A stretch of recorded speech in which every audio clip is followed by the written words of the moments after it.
Você, brasileiro, já ouviu falar em Suriname? Sabia que faz divisa com o Brasil? Está bem próximo a gente. A língua oficial do país é o holandês e é o menor país da América do Sul. A minha proposta, a mais antiga proposta com esse canal aqui, é conhecer o mundo através da literatura. E eu sigo com a minha lista de clássicos de cada país. E foi assim que eu cheguei a esse livro muito bom e interessante, chamado Quão Caro Foi o Açúcar, de Cynthia MacLeod. A Cynthia é surinamesa, esse país que faz fronteira com o Brasil e que a gente conhece tão pouco, esse caldeirão cultural, essa mistura de etnias, culturas, povos, religiões que a gente pouco conhece, passa a conhecer um pouco mais a partir dessa leitura aqui. O Suriname está muito próximo a gente, faz divisa com o Amapá e tem uma história muito peculiar que a gente vai conhecer um pouco através desse livro, porque Quão Caro Foi o Açúcar, ele é um romance histórico ambientado ali no na segunda metade do século XVIII, no Suriname. O que tem de diferente nesse livro? É difícil até por onde começar, afinal de contas são muitos aspectos. Mas vamos pensar na proposta dessa editora, da Pinar, que tem até outros livros aqui atrás. Esse é o meu 6º livro da Pinar. Ela busca resgatar algumas obras, algumas histórias da literatura latino-americana que eram até então desconhecidas no Brasil. Esse livro mesmo, ele é muito recente. Ele foi publicado, traduzido do holandês para o português ano passado. Antes disso, não se tinha acesso a essa literatura no português. Muito embora tenha chegado ao Brasil só em 2025, ele foi publicado originalmente em 1987. Ele se passa em Suriname, tem esse pano de fundo histórico e em muitos momentos a gente consegue fazer alguns paralelos com a nossa realidade brasileira deste mesmo século. Mas vamos por partes. Como começa a história? A história começa em uma plantação chamada Hebron, no Suriname. A plantação é uma fazenda, né? Mal comparando, talvez a gente consiga entender melhor, fazendo o paralelo entre a plantação, a plantation, que é uma estrutura, um sistema econômico de monocultura que, quão caro foi o açúcar, e a gente vê logo na capa, muito bonita por sinal, escravos, a gente pode imaginar que a monocultura a principal monocultura do Suriname no século XVIII era a cana-de-açúcar, né? Então, é nesse contexto que começa a história, em uma plantação, e a gente vai conhecer uma família cujo patriarca é o Levi. O Levi, ele é judeu, ele se casou com uma não-judia, que tiveram 3 filhos, entre os quais a caçula, chamada Elsa.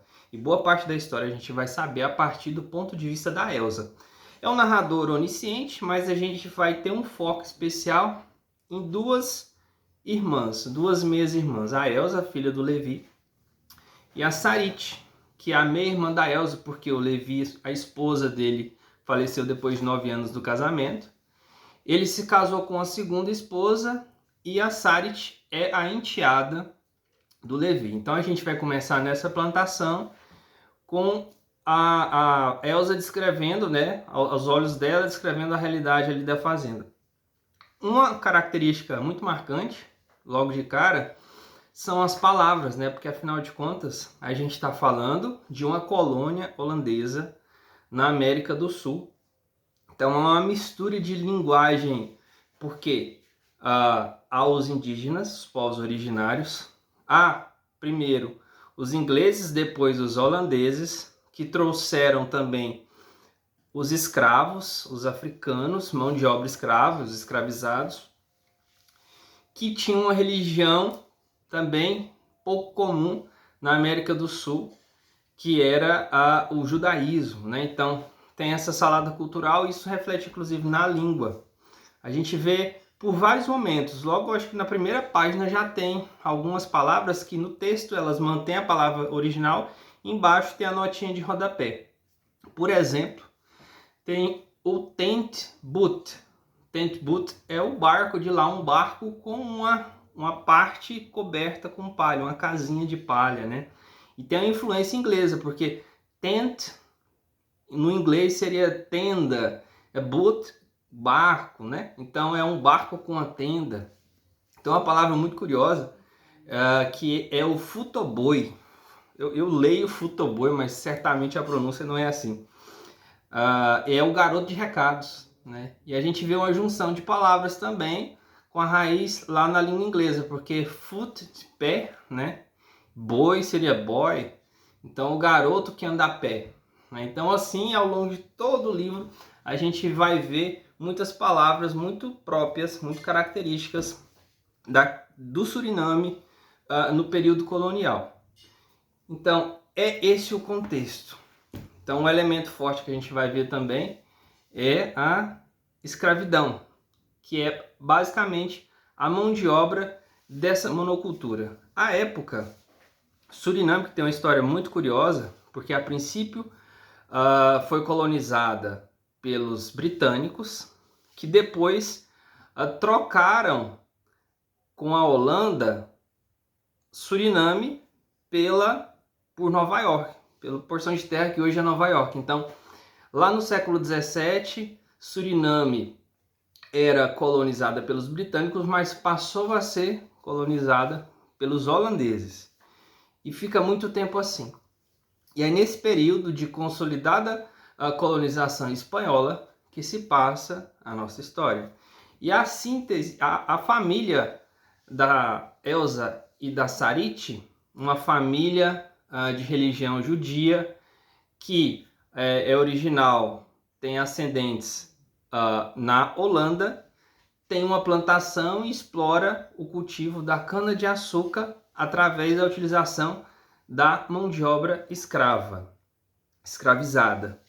Então, essa família é meio que uma síntese da sociedade surinamesa ali na segunda metade do século XVIII.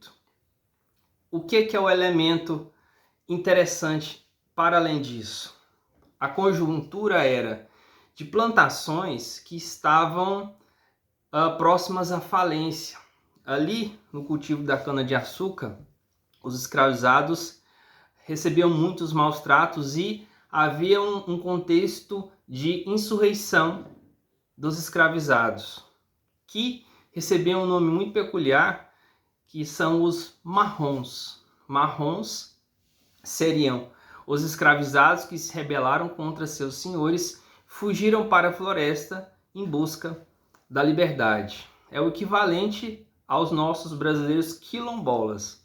Então é esse contexto que a gente conhece a partir dessa história. A gente vai ver a Elsa narrando ali, contando, o narrador contando da Elsa desde sua infância, quando ela passou a conviver com a Sarit.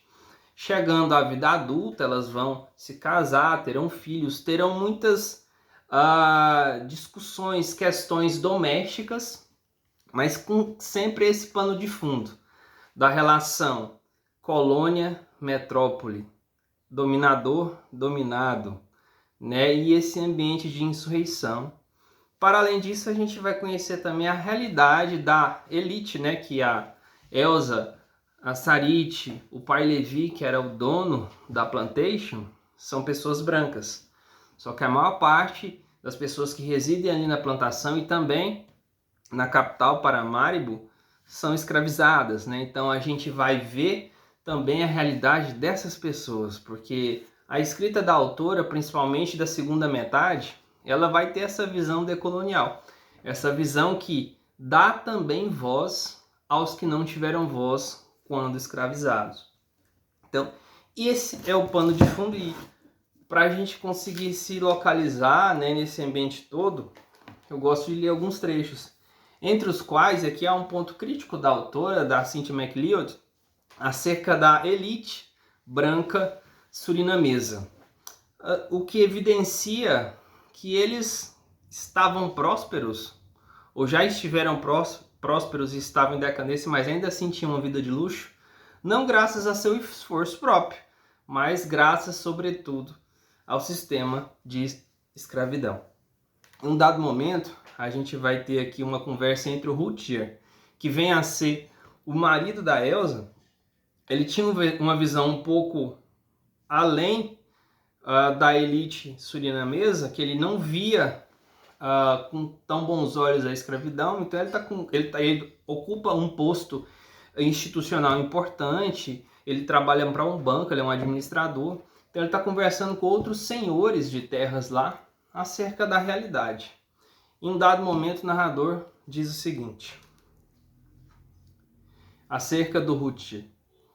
Ele já havia notado que as principais atividades dos colonos, entre os homens, consistiam em beber, comer, jogar baralho e jogos de azar, dormir com várias mulheres e ter conversas supostamente importantes, que sempre eram sobre dinheiro, o governador, ataque dos marrons e seu próprio pequeno círculo.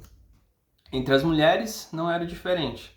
Conversas, fofoca, reclamações sobre a preguiça das escravas, sobre o comportamento dos maridos, guloseimas e mais fofocas.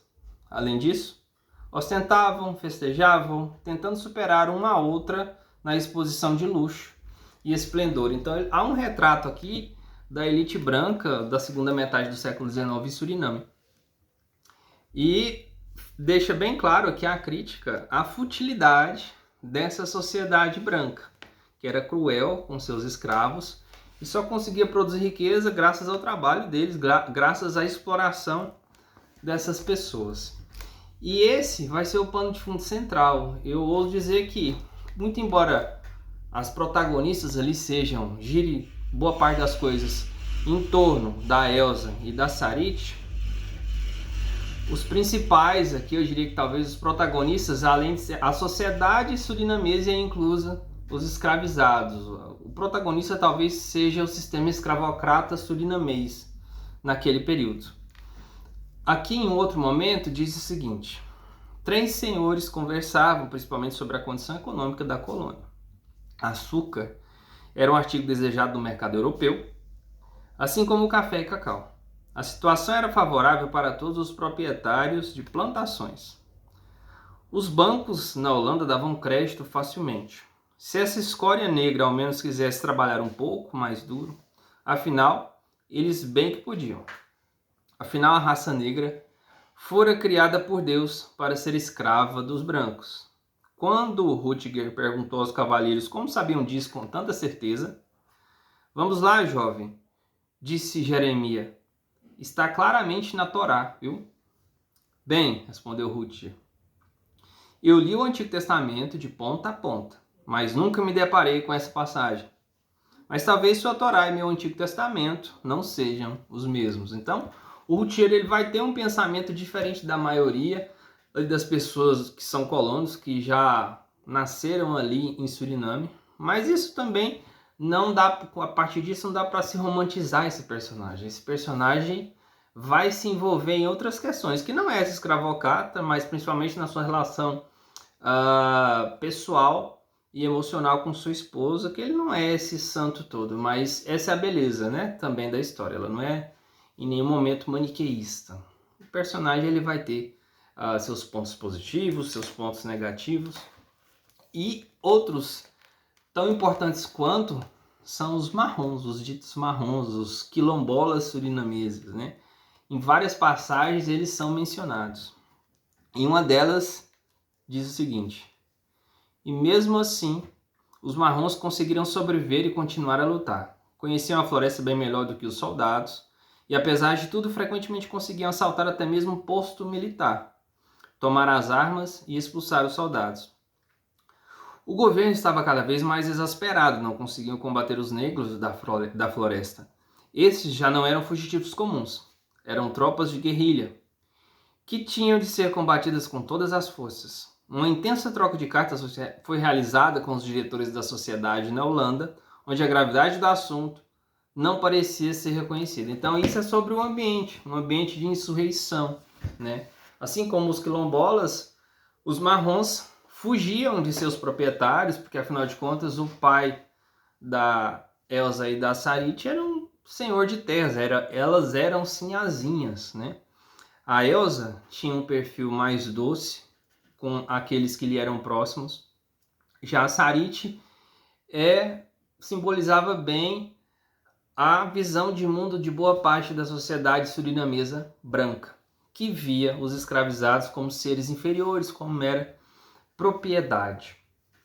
Esses são alguns dos elementos. Outro que eu acho digno de nota é a diversidade surinamesa, da composição da sociedade surinamesa desde aquela época.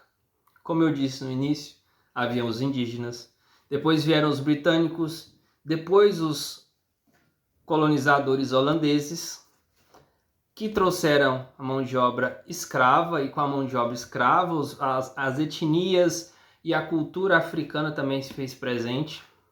Então, é uma salada cultural, religiosa, muito rica, que eu simplesmente desconhecia. Afinal de contas, o Suriname é um país relativamente pequeno, hoje tem cerca de 600 mil habitantes, antes era menos. Está tão próximo da gente, a gente não conhece, eu pelo menos não conheci absolutamente nada. Então, essa é uma das coisas bacanas que eu vejo na literatura, porque eu fico lendo a respeito, eu já tento, e essa é a dica que eu sempre dou, tento localizar geograficamente no mapa mundi ali onde está o país, onde está a capital, onde se passa a história, porque a partir da literatura ela nos instiga a conhecer, inclusive geograficamente, culturalmente, os países espalhados pelo mundo. Então, a gente vai, se por um lado ver essa diversidade, né, a colonização holandesa, por outro a gente vai ver pontos em comum com o Brasil, com a escravidão no Brasil. Então o que fica para mim? Escravidão, exploração é exploração, seja em que lugar for.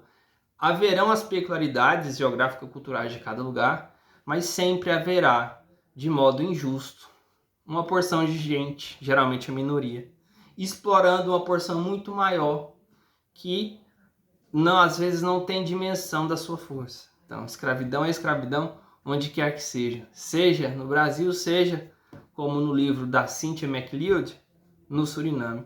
Vale muito a dica. Além de tudo, é um livro muito bonito também, né? A diagramação muito bonita. Leia Quão Caro é o Açúcar, do Suriname, da surinamesa Cynthia McLeod.